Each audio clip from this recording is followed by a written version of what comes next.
5M TV Sénégal seen YouTube bu am solo abonnez-vous ci 5M TV Sénégal ndax ngay am ay vidéo yu am solo. amati mbégteeg bànneex di ànd ak yéen ñu tàmm tànn ñu duñu teewlu ci 5M TV Sénégal jërë ngeen jëf.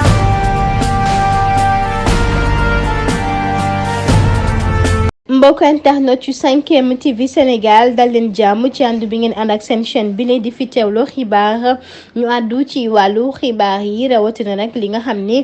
député bi di Guy Marius Sagna daal dina koy fësal di wax ni nag kile di Maty Dieng nañu jàpp tur boobe bu baax nag bañ koo fàtte rek mu mel ni sax moomee nag bu moyul sax dinañ ko daal di rek sànni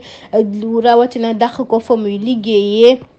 moom ndaw si lee nga xam ne rek jamono ji dafa wan lool rek ba toll ci juróomi weer fi mu nekk ni nag mu nekk assistante manager foofee ca direction maintenance matériel yi nga xam ne rek moom moo nekk foofee ca SETER mu mel ni sax moom am na contrat durée à déterminer lu toll nag ci juróom benn weer nag ci ñaar fukki fan ak ñaar ci weeru avril bile sax nag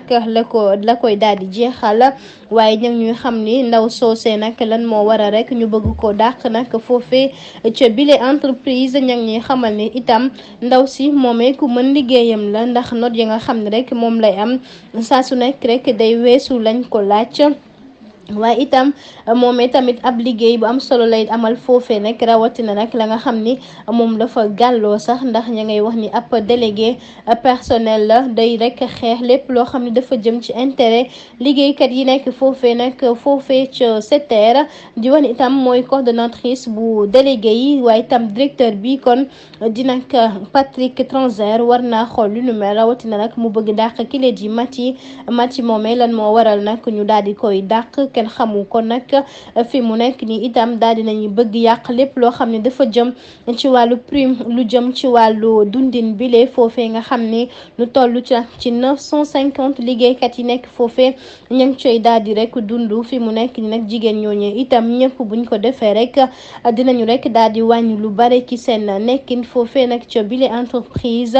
ba tax na rek Guy Marius Sagna moom la muy laajte rek bokk na ci lan moo waral nag kile di nag Maty ñu bëgg koo dàq ci nag bile entreprise lan la def waaye nañu xam ne nag même bu fekkee ni sax entreprise bile nag ab français moo ko moom wala sax kon dañu koy nëbb nañu xamal ni bile entreprise ñun dañ ci am wàll bu fekkee itam sénégalais yi ñoo ko moom kon ñun war nañ cee mën a bénéficier bu baax a baax.